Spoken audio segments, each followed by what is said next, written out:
Psychic self-defense instruction is about two things, and two things only. It's about knowing when you're attacked and how to stop that attack.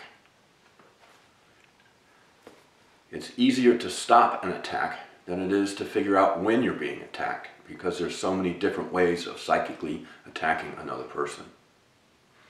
The easiest way to tell that you're being psychically attacked is to put up a set of mental tripwires. Around the house, I have some maintenance issues that I don't deal with.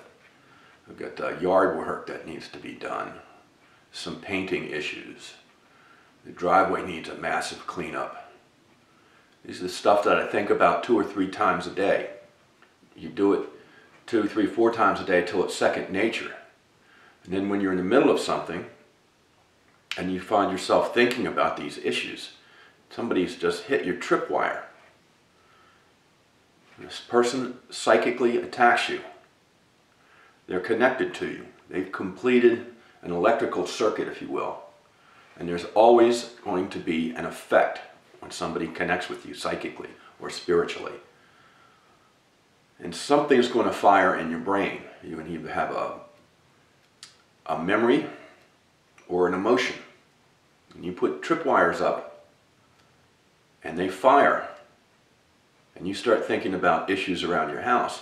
Somebody's trying to distract you from whatever you're thinking about, whatever you're working on. If you're in the middle of a presentation, you have a jealous coworker, envious coworker, you have somebody and you're keeping secrets around you that they don't want you to find out about.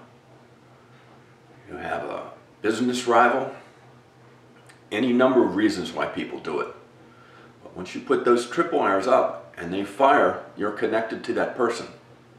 And that gives you an advantage. You know that they're coming, but they don't know that you know. So once those tripwires fire, that early alarm goes off, you can stop them. This is probably the simplest, most humane way of stopping a psychic attack that I know.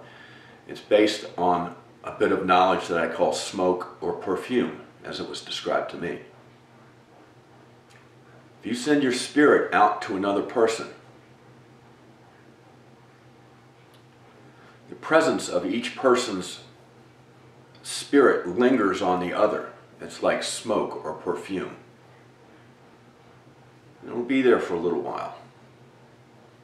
And you can tell somebody's close to you when that kind of thing fires, once you get used to looking for it or sensing it.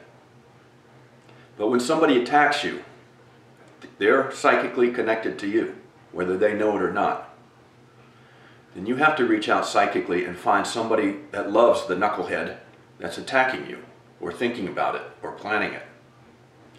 And you have that person's loved one come to you in spirit, and they'll come, and walk around you in a circle 3, 4, 5, 6 times. So you don't just have smoke or perfume around you. You have a storm cloud of that person's presence. You have that person step inside that cloud with you, and you give them, say on the count of 3, you tell that person to say, "I love you," mother, father, husband, wife, brother, sister, whoever. And you give them a power boost on 3. That energy that you boost, you give them, drives that cloud of that person's presence and smacks the person attacking you hard. It's going to reintroduce that loved one to the attacker spiritually, psychically, in a way they haven't felt in a long, long time. And they're going to realize all at once how valuable that connection they have with their loved one is. And they're going to recognize how painful it would for their loved one to be hit the way the attacker's hitting you. And they wouldn't want anybody attacking their loved one the way they're doing. And they're going to stop and instantly reassess what they're doing.